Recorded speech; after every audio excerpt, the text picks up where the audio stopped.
So we're gonna do a little discussion about Gainesville. Because we've all seen the growth, on the corner of 13th University. People are moving here, our city's getting bigger. So then the next question is, what are our responsibilities as a local arts community to sort of shape the evolution of our city? So I'll introduce our panelists. From my left, we have Akin Yai. Akin has been releasing music for over 15 years, starting with his hip-hop group Sign. Yai was born in Benin, West Africa, and spent much time in Paris before returning to Gainesville 3 years ago to begin work on his latest full-length album, Romantica, released this April. He draws inspiration from the writings of James Baldwin, the art of Jean-Michel Basquiat, and the music of Nas, Tupac, Kate Bush, and Kraftwerk. Then we have Davis Hart. He serves as director for Celestial Sound, a record label and artist collective based in Gainesville. Since Hart has been directing operations in 2012, Celestial has released more than 30 works for musicians hailing from across the United States and Europe, including the 2017 compilation 1,000 Tones, which featured artists from 12 countries. The label was featured on the front page of the New York Times Sunday Style section for its batik stage design for the Forum Arcosanti Festival in Arizona in 2016. And in this May, the team returned to install yet another stage design. Currently, Hart is overseeing the construction of a recording studio and artist in residency spaces at his site on Northeast 16th Street. And then we have Paul Gabbard.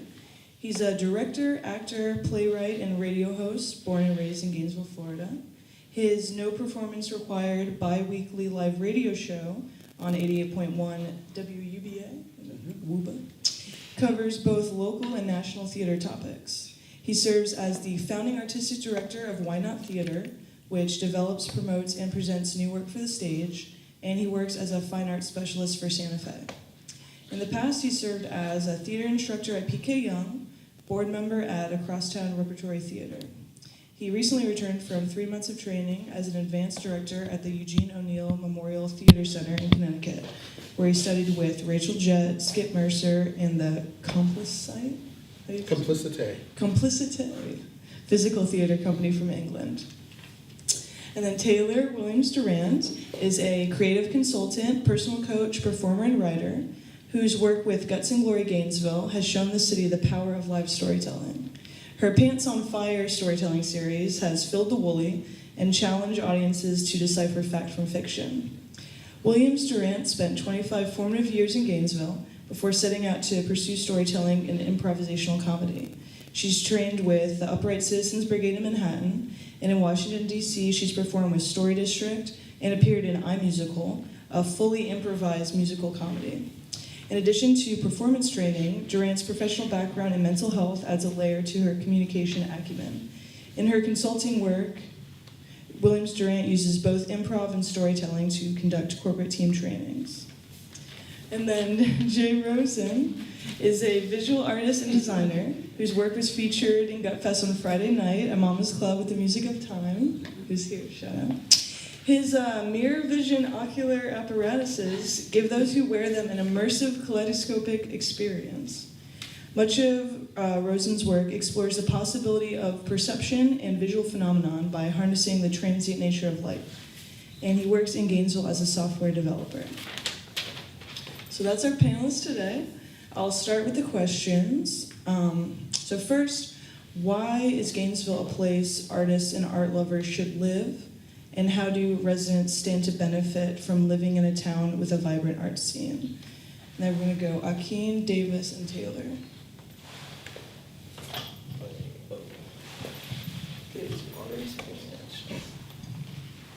Thank you for that intro. I think the fact that Gainesville is like a transient town, it kind of gives it like a nice little base to be cultivate some type of nice progressive art scene, because people are coming in and out, and people coming here and starting their projects, bands, whatever. It's just nice to kind of like organize all that into some type of little like base. So I think that's very important because obviously art is culture and history. So yeah, I think Gainesville has got the fact that UF is here and all that, I think that's really good too, because that helps push stuff like that. So I just like to see a little more like sponsorships of like projects like this, like GUTFest. I think it's really needed in the community. What was the second part of the question? How do residents stand to benefit from living in a town with an art scene? Yeah, I mean, I definitely agree with everything Akeem just said. Like, UF kind of brings that transience and new, fresh blood consistently, but Gainesville's also kind of a pretty small, tight-knit community once you're outside of that, like, university realm, which I really enjoy. I like to be able to, like, walk down the street and see a lot of people that I know, and I don't know, you have that sense of community where you might not in like a bigger metropolis or whatever. But I mean, as far as the second part of the question, how the community stands to benefit, to really break that down, I think like a dynamic art scene is just critical to make an individual or a community stop and think or be challenged emotionally or intellectually.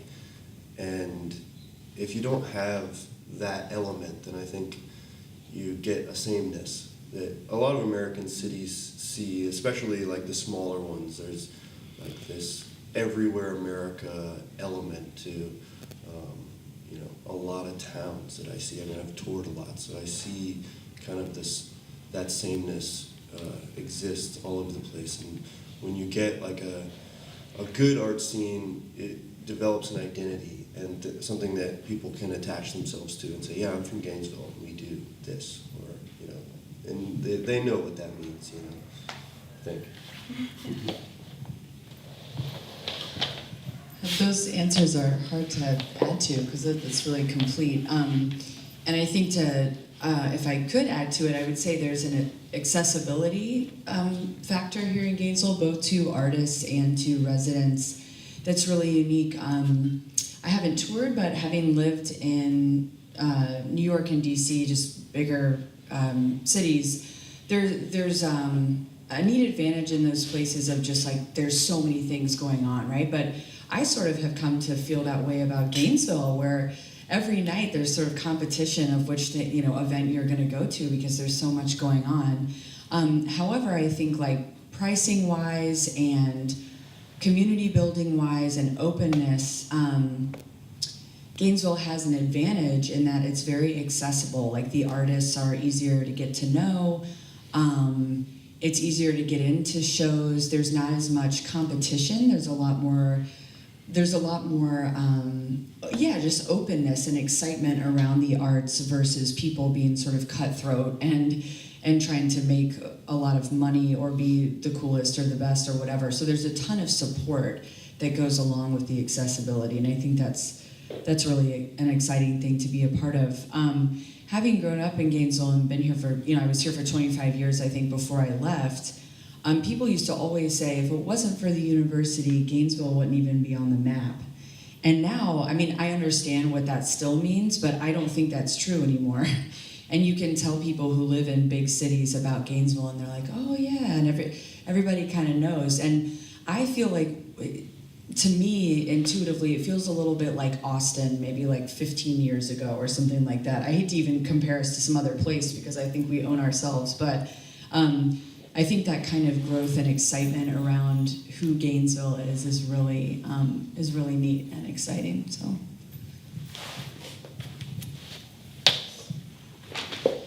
So next, here's the flip side of the coin. What needs to change to make Gainesville a more hospitable place for an arts community? And what does the local arts community need from the city to reach its goals? So for this, we're going to go Akeem, Paul, and then Jay. What needs to change? I think basically, like what I was saying before, just a little more sponsorship from maybe like UF. I think that, and a little more like interaction. And engagement on both parts, like the community and also the artists. I just think like stuff like GUTFest need to happen more, but this is awesome. It was like, I'm just glad to be a part of it. I think that's very important because if it's more recent and consistent, it can be more like easily. You can identify more of the things that are like need to be addressed and stuff like that. Like, because for me, I'm more interested in like political like stuff. You know, through music, that's what I try to do. Make it a little more like political and address some of the stuff that's particular to Gainesville. And I think I can't just do that at every show because then I'll come across as preachy, you know. But if it's like events like festivals like this, that's kind of cool because you can have panels, you can talk with people, you can like engage with other artists in the community. So I think more sponsorship, you know, and then I think naturally the community and the artists will collide once we have that opportunity or we create that opportunity ourselves, like what you guys are doing. So yeah, that's it. So in order to kind of help, I guess things. Well, let me start off by saying I think that the arts community in this town is growing, and I think we're kind of on a great track. I think that that now is a really exciting time. I think we're doing some really amazing things like this. I think I recently sat in on a strategic planning event that the University of Florida had, where they talked about how they were looking to make more community partnerships and stuff like that with the College of Art and stuff like that. So I think it's a real exciting time. I have back when I was in graduate school at Savannah College of Art and Design, we talked a lot about kind of the trifecta of support, or what does support look like from a community? And support from a community has three elements. It has individual support, it has corporate support, and then it has institutional support. Institutional meaning government, and also institutions like the University of Florida and Santa Fe College. And in order for an arts community and an arts organization, and even an artist themselves, to thrive, there has to be elements of all three of those, because you can't depend on just one. So the idea that, hey, we got a huge government grant, okay, that's great, cool, that's exciting, but you can't just depend on one component in order to thrive, because at any moment that one component can disappear. At any moment, an individual sponsor can say, no, not this year, I'm not into that. So that's why you really have to have kind of a broad scope. And the great festivals and the great events, Art Basel in Miami, and Orlando Fringe in Orlando, and the Spoleto Festival. All of these great organizations have that trifecta of support. They're supported by institutions, they're supported by corporations, and they're supported by individuals. So the idea of having that trifecta, I think, is really the strength, and I think that's what. As a community, and even as an individual, as an organization, and as a community, I think that's what we all need to strive for and find where that's missing. And I think right now that corporate support thing is kind of a little weak right now. But that's you kind of evaluate and say, okay, which one of these three is not as strong, and kind of work in that direction. I believe that's what I see. So.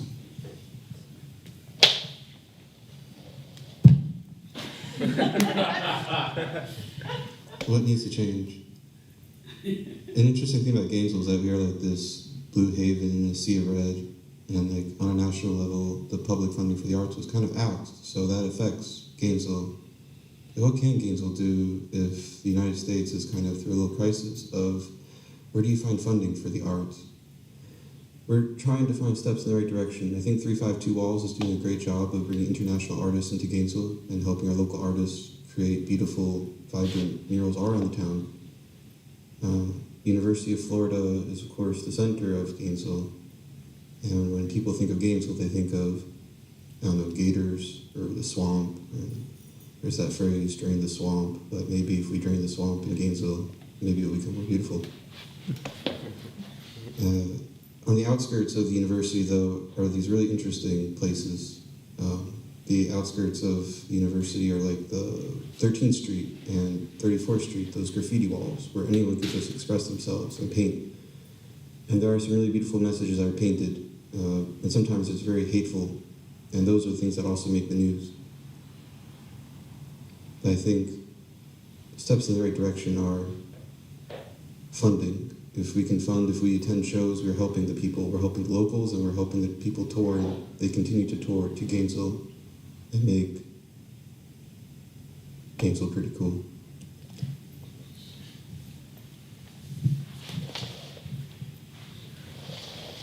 And so, what are the responsibilities of the members of the local art scene to shape Gainesville's growth?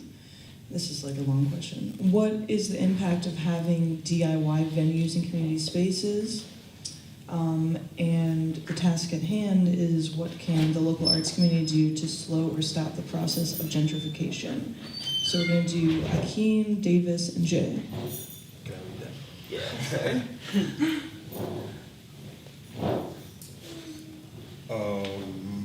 Okay, the first one, the responsibilities of the members of the local arts scene. I think it's just to create. Well, that's how I feel. Is just to kind of add our little like 2 cents in and engage in the community. I think that's very important. The venues, I think DIY venues are important because it's like it's a different platform for artists to kind of get different stuff out. Like a festival like this is kind of it's not specific to one thing, and I do hip hop, and I like the theater too, but I wouldn't get any opportunity to probably like meet someone like him if it wasn't something like this, and having that type of space to accommodate that. So I think that's very important, because if we just left it to like venues that are like just local venues, like maybe just for shows and stuff like that, and that might not be the most accessible because everything is sometimes a little cliquey. But oh yeah, no, gentrification. I don't know if we could stop it, but that seems like the process in America. But yeah, it's crazy because I've been gone for a while, and coming back here in Gainesville recently, I see the effects of it, and it's pretty insane. I mean, obviously, there's like pros and cons, but I think if we could all just somehow create a dialogue, at least within the community, and like talk about these things, because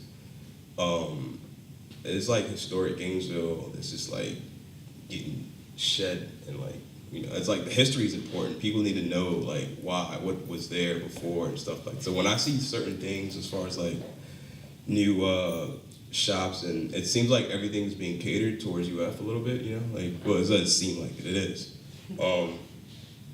And we need to somehow create a dialogue, because we're like the small voices, I think, but we need to somehow create a dialogue to just keep talking about it, because, you know, we can educate ourselves on how we can benefit. If we can't stop it, we can at least like learn how we can benefit from some of the eventual things that will happen from gentrification, like whether it's a positive or negative, or how we can like get the best out of it, because I think it's just the process is gonna happen. Like with UF being here, it's just gonna happen. There's no stopping that. But I think the dialogue is very important, because that's very that's like the task at hand. What you're saying, it's very like it seems like the one thing that I've noticed, like the first thing I noticed when I got back to Gainesville was like, oh wow, that used to be there. That's not there anymore. What's going on? But yeah, that's it. Yeah. I mean, I definitely want to reiterate most of what Akeem just said. I'm going to kind of work backwards here on the gentrification one. I think like a lot of the new development in town is centered around UF, and because of that, it's catering to people who, most of which won't stay here. They're in and then they leave, and I think that's definitely a huge problem. I think it's up to the people who are here and are planning to be here to kind of fight back against that and fight for the things that have been here, making Gainesville unique for a really long time, and the people who, like I said, want to be here for a long time and have it be a unique place to be. And those are the things that are going to make anyone that does come to UF stay. they're not going to stay for like a Chipotle or something like that. Like they're going to stay because there's development that's unique and interesting and like inspires them to be unique and interesting themselves. That's like 101. But I think the money always kind of talks a lot louder than that side of things, and it's really short-sighted in my opinion, and there's a lot of it. I don't really know exactly how to fight back against it. I think just having a dialogue, and I think a big thing too is like to go out and be a part of one of those institutions that exists that is interesting and inspiring to you, a space or an event that makes Gainesville a place that you want to be. I think that's the immediate kind of thing that you can do. The DIY spaces, I mean, as someone I've run DIY spaces for 10 years, I think those are the spaces. And there is an interesting, really complex like element to that too that contributes to gentrification. I don't think that we can really dive too deep into that, but like I think it's on people who run those DIY spaces to be really conscious of how they're affecting their community around them, to make sure that they're not just moving to a poorer side of town strictly for financial reasons, but to include that part of town and to be a voice for that part of town. And that's easier said than done. It's like about reaching out and like being a part of that community. But I do think DIY spaces are what make people attached to a place. I'm not saying that like a white wall space like this isn't important to the art scene or whatever, but it's a different thing. It's a different component of that. The responsibilities, I think I said that one. I think the immediate responsibility is to go out and start a space if you have the energy and means to run an event. If you like feel like you have an idea that isn't getting expressed in town, or to volunteer with somebody who is doing those things and help ease that burden, because it's not a financially driven endeavor, that's for sure. Who's the Jay? Thank you.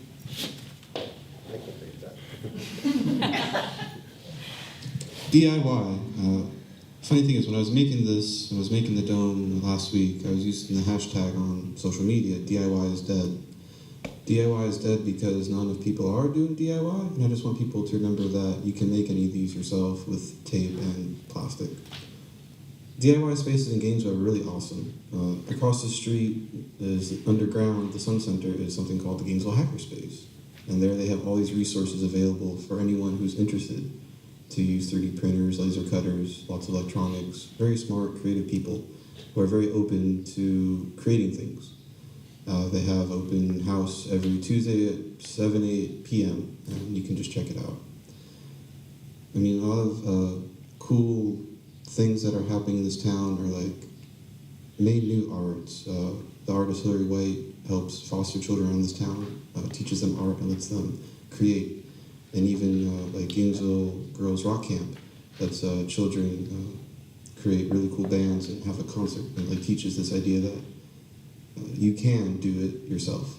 You don't have to necessarily get a service that's already made. You can create it your own. What Alessio Sound does is really incredible, and I just want to say that as well because that is very DIY. And GUTFest as well is so DIY.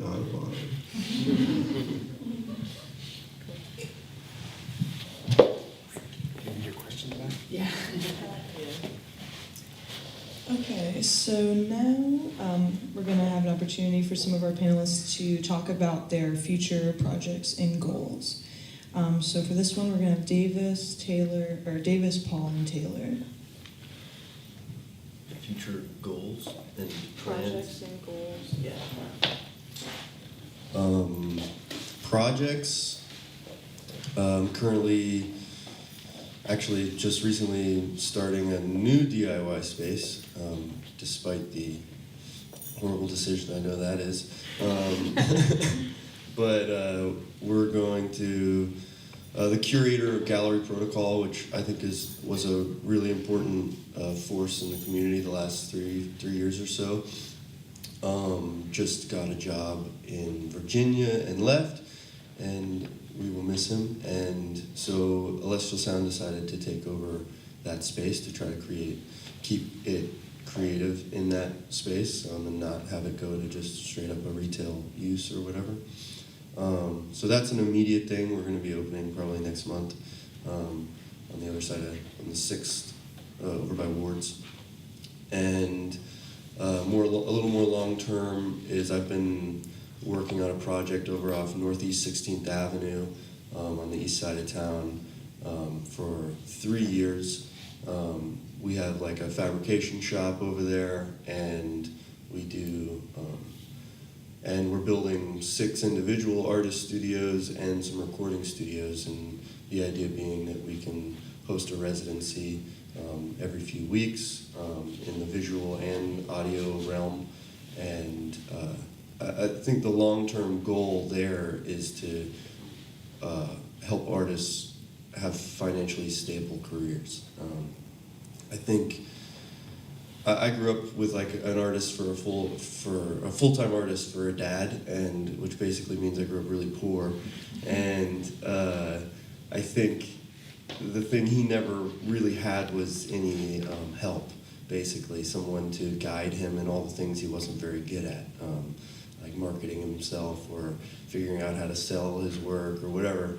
And so that's kind of definitely an underlying mission for what I want to be doing with my space, is to basically just give help to people who are really creative, because some of the best artists out there are just painfully bad at the other side of the coin. So anyways. The current and future projects that we're talking about? Okay. Well, Why Not Theater is my main focus right now. We're a new nonprofit. We started about 6 months ago. And our mission is connecting North Central Florida to today's American playwrights and to each other. So we focus on the playwright.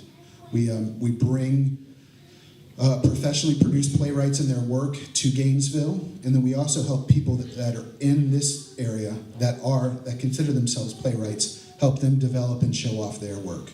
So that's kind of what we do. Our projects that we're working on now, we're doing a staged reading, we're doing a full production, and we're doing an open rehearsal at the Harn Museum. Start rehearsal on that on Monday, so we go right into that. I'm also working on a project which I'm calling the Birthday Spinoff, which basically helps celebrate the birthdays of professionally well-known playwrights, people like Paula Vogel and Tony Kushner and Christopher Durang and David Mamet, and we're going to celebrate their birthday by doing pieces of their plays around town as kind of a tribute to them, and also as a way of informing people about their work. So it's a pop-up theater style thing where we move around and we do little pieces from Paula Vogel's work, and we introduce kind of who Paula Vogel is, and we're going to do it on her birthday to help celebrate who she is and her birthday. That's another project we're working on. The long-term goal of Why Not Theater, hopefully within the next 3 to 5 years, is to make Gainesville a center for playwright development, to have playwrights from across the country come here in residence for approximately a week, help them develop their plays, have actors stage their work, help them in the process of playwriting. Playwriting is a process, and it takes work, and it takes people to tweak, and people to help, and people to evaluate, and people to watch, and people to give feedback. There's centers all over this country that do this on a regular basis. And my long-term goal is for Why Not Theater to help with partners like the University of Florida or Santa Fe College or the City of Gainesville. This kind of thing would be a big kind of project. This would be a project I would take housing. It would take rehearsal space. Long-term goal is to make Gainesville a center for playwright development. So that's what we're working towards in the future. So. First of all, I just want to, I'm overwhelmed in this moment by how awesome this is, and that all of you are clearly doing such unique and powerful things for Gainesville and have such great visions for art. And I wish I could make eye contact with you right now.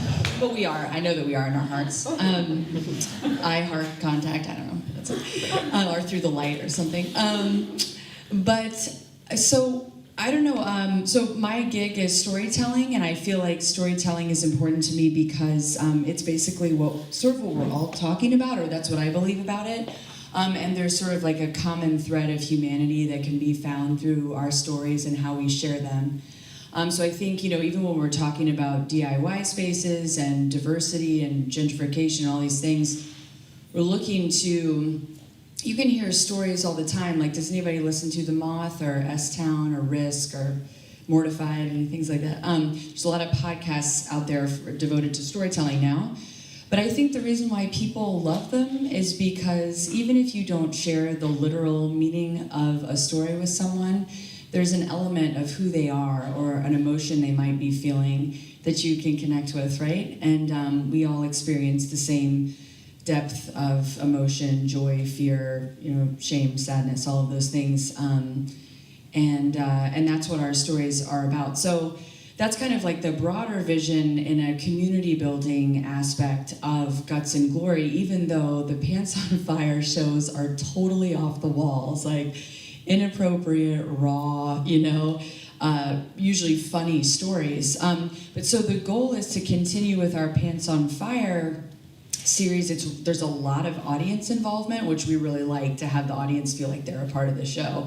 And then the next phase is doing alternating months. With Pants on Fire, we're going to do more of a broad theme, like maybe the theme is love or coming home or transition or something like that.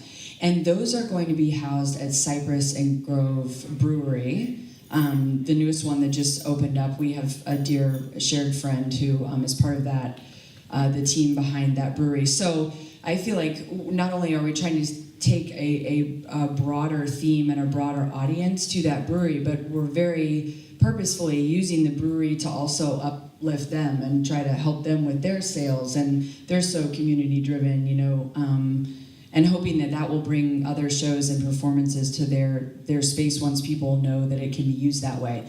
So I feel like a lot of the vision of Guts and Glory is to empower people and build community, and also ties kind of what Paul said earlier about like the institutional, the corporate, and the personal. Is that what those three? Individual, yeah. Individual, yeah. So, and that's part of the reason I do corporate and even athletic team trainings at UF, is because I'm trying to unify people. So I think even if you bring storytelling and improv comedy into corporate companies, like they feel closer after that day. They want to share. They want to be more empathic with each other, be more vulnerable. So whether you're doing it in an office space or whether you're making people laugh on stage, there's this like shared element of humanity. I keep saying the same thing, but I'm excited about it. Yeah, and then we would have other goals too, like a podcast or collaborations between like a visual artist and a storyteller, where maybe as a storyteller is telling a story, a painter is creating a piece of work, and vice versa, and just a lot of collaboration. Well, I just want to thank all the panelists again. I learned a lot about what everyone's doing. I had no idea that hackers thing. So I want to leave with a call to action. So how can community members and members of this very audience assist you in your future goals and projects? So for this one, Paul, Taylor, and Jay.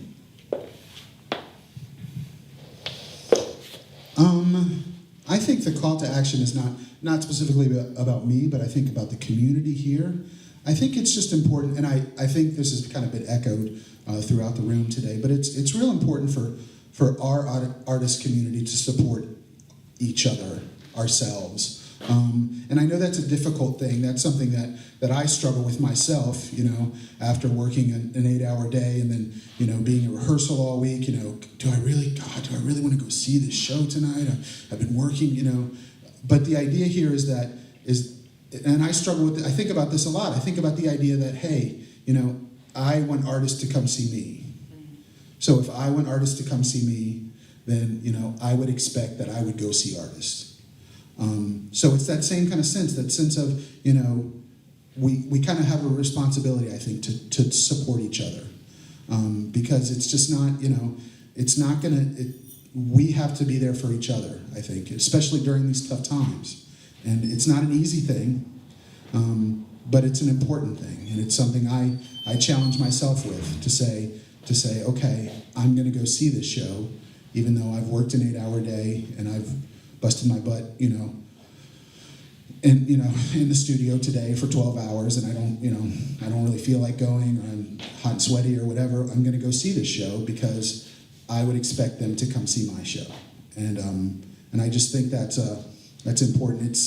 I think it's a different mentality than if I was just a non-artist audience member, because and they're just kind of going to see their friends.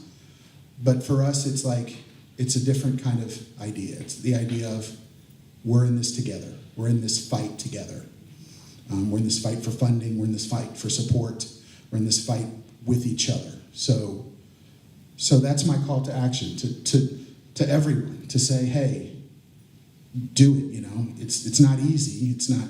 Sometimes it's easy. Sometimes it's fun, but sometimes it's not. And go see stuff that might not be because your friend's in it. Go see stuff that might be out of your realm. Go see stuff that might be out of your genre.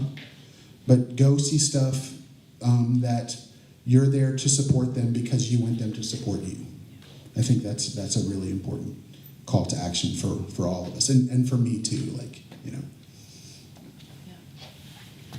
Yeah, I would start there too, because I think what Paul said earlier about, with playwrights, how did you put it? I just feel like we have to, it takes a lot of time, and we're all trying to develop our craft and what we're doing, that we have to really support each other and take risks for each other and promote each other. So I don't think there needs to be an air of competitiveness, but a shared space. And we're talking about DIYs and even political action, and taking artistic chances. I think it's really cool to take those risks and celebrate them. Maybe celebrate is the right word, in each other. I would say the second part of that is, I don't know if this is what you were touching on, Davis, with your dad, but I don't know if everyone is lacking a business sense. I think some people are, but beyond that, there's a bashfulness or a fear, I think, amongst the creative community to ask for what you need. If it's a space, if it's money, if it's funding, we are all trying to live out our passion and our purpose, but also, a lot of us have families. We're allowed to ask for what we need, just like people in any line of work, right? So I think asking for sufficient funding, I think there's totally a space for bartering and free shows and all of that. That has its space too. But at some point, you're allowed to ask more than $5 for a huge painting. You're allowed to do that, And I think a lot of that is giving ourselves permission. Maybe that's my mental health background speaking. It is. It's not maybe. That's what that is. But I'm big about giving people permission, and it's not only share your love and your art with people, but give value to it. Other people have a weird perception of value, and they do base some of it in people want to give back. They want to honor you. So I don't know. Do the barter and trade and free things, but ask for what you need, and I think people will. I think respect will grow through that. Too, and that can be done through collaborative efforts as well. Share spaces, offer your space to other people, go into ventures together, to make it work and see what happens.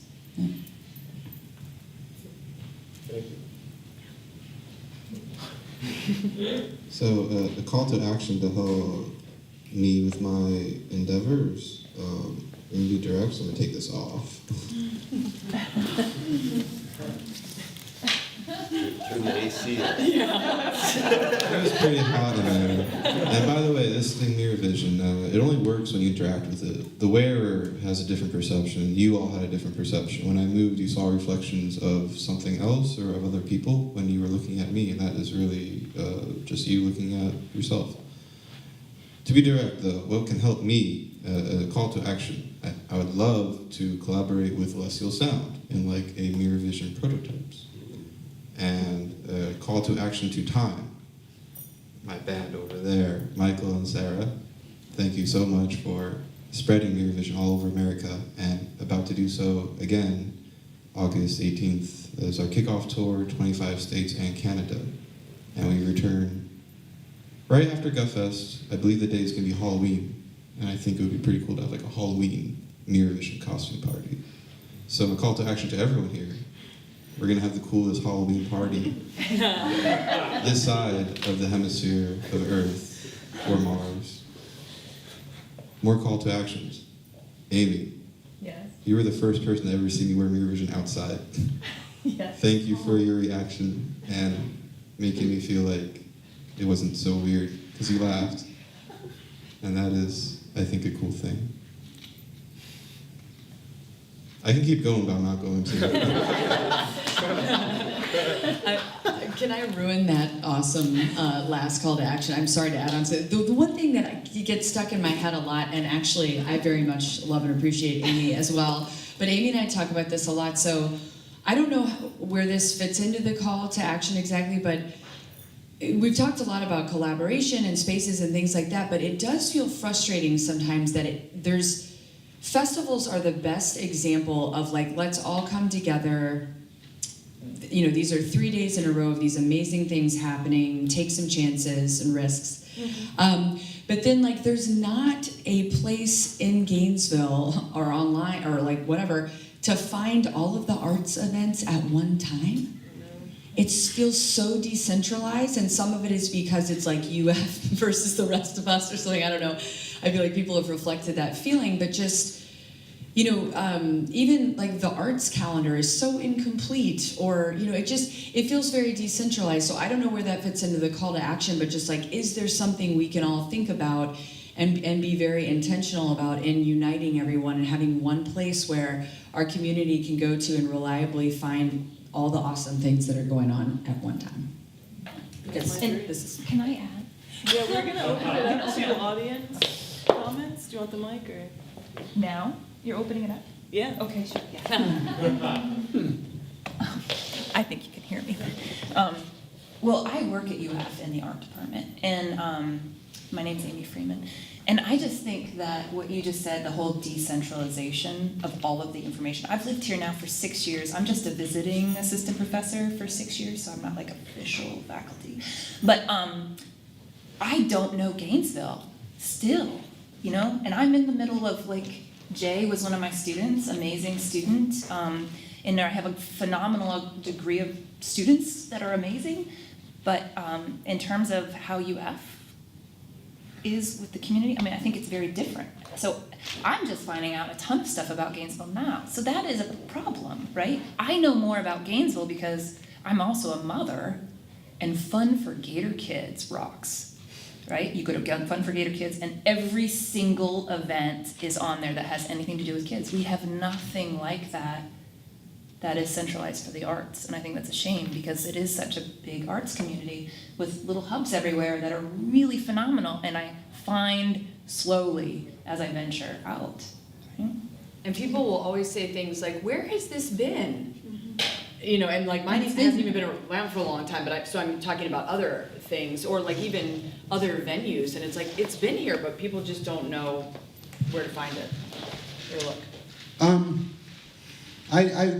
I'd like to say, and I'm not like saying that I'm super knowledgeable, but I've been a part of kind of a lot of the strategic planning for the 352 Arts community, and putting together this whole strategic plan for the county and the city.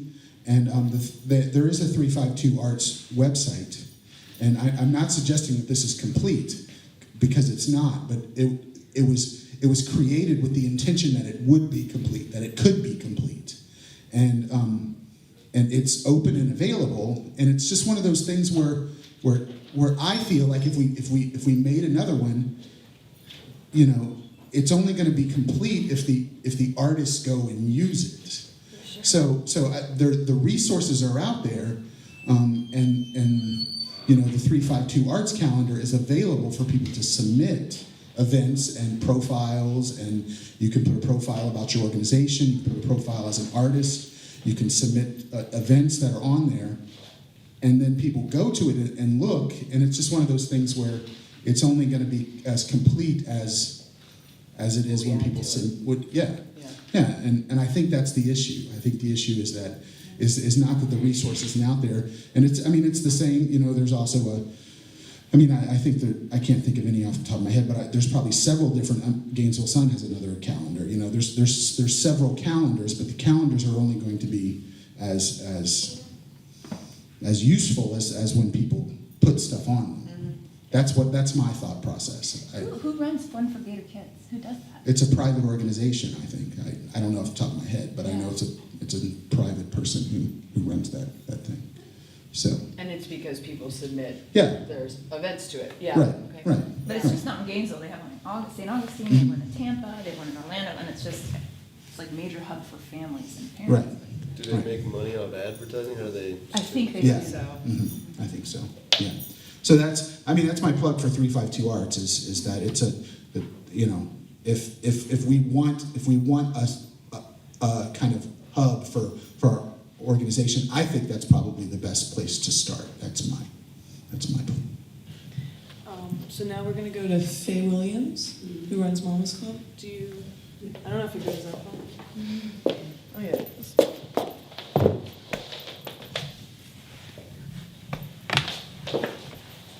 I just want to say thank you very much for having our GUTFest.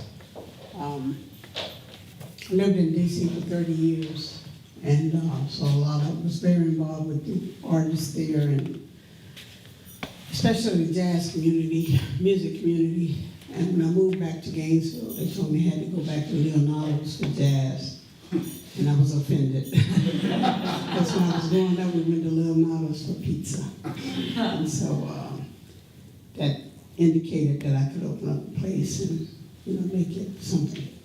Let me just comment on a few things. I'm happy that you have an African American man there, but if it's possible, please include me next time. I'm not talking about me personally, I'm talking about an African American woman, because we have a different kind of culture and we want to express it. And a lot of times we get left out for a lot of reasons, and this is nationwide. So please include African American women whenever you can. The other part of it is I basically hate the University of Florida, and I can tell you the whole story of that. But most African Americans who have lived here, like my grandmother was, I grew up in Porters. My grandmother was the founder of that big white church over there. That church is 111 years old. And I can tell you the story about how the University of Florida has been trying to get rid of us. The strategic plan, we had one of the meetings over in Porters, and 125 folks showed up and told University of Florida to go to hell. And Is we that what mean it. happened? 3 times they've been there, and we mean it. The same thing is happening out east. And so there has to be discussion, there has to be information, but at some point, the University of Florida has to realize that that whole master thing, that's over with. That's over with. And they don't really get it. Eventually they will get it. The other part of it too, you know, your comment about asking for money. Well, Mama's Club, we asked the city to provide some money to us, and he said, no, you're a personal business, so we don't do that. Which is a big lie, because they provided $5.3 million for K Museum, $2.3 million for Peoria Robotics, which is a make of drones that go around the country, the country, killing people. But we asked for like $45,000 to help us, you know, be on Main Street. So it's, and then to go back to, this will be my last comment, and then in general, a lot is being missed. Because when you have these panel discussions, it's held here and it's beautiful, but have you ever thought about maybe going out east, like crossing Waldo Road? And those hip hop folks up there, it's underground. You know what it's talking about. The folks out there, they have a lot going on you would never know. I mean, maybe since you moved to Northeast 16, maybe you're tapping into that. But this is great, but it's a lot that's missing.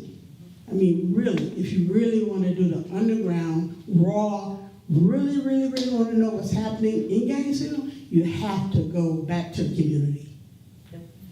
Because it's almost like, okay, that's nice.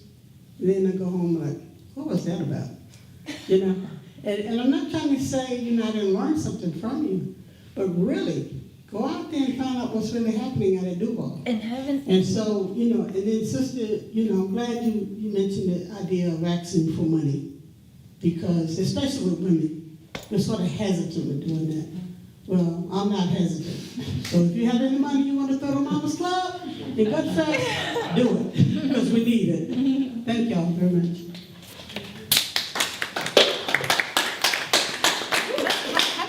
Haven't these kind of panel events, from what I've heard, because the community, the last 4 that the city put on with UF, they tried to go across. I was told this has been happening for over a decade, and then nothing ever happens. Is that? That's your understanding too? Yeah. Well, there's a, can I comment on that? Yeah.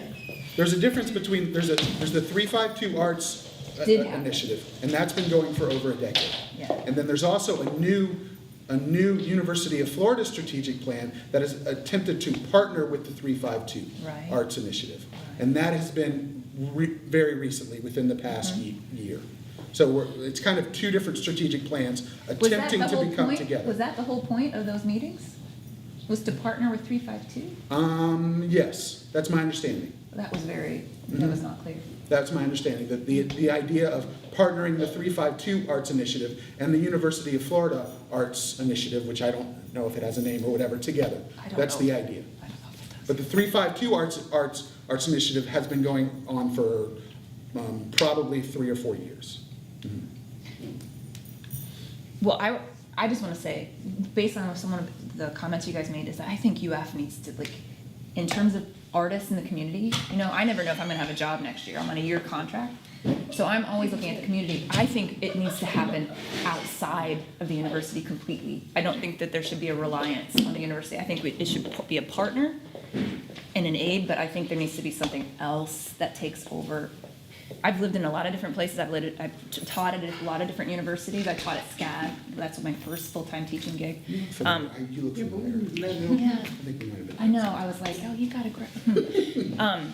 So there's a lot of different methods, but the places that are university towns have the weakest art community because they rely too much on the university, and it just falls apart. And the only thing that really happens is the university stays there, the community does their own thing, and it's disparate, and nobody really pays.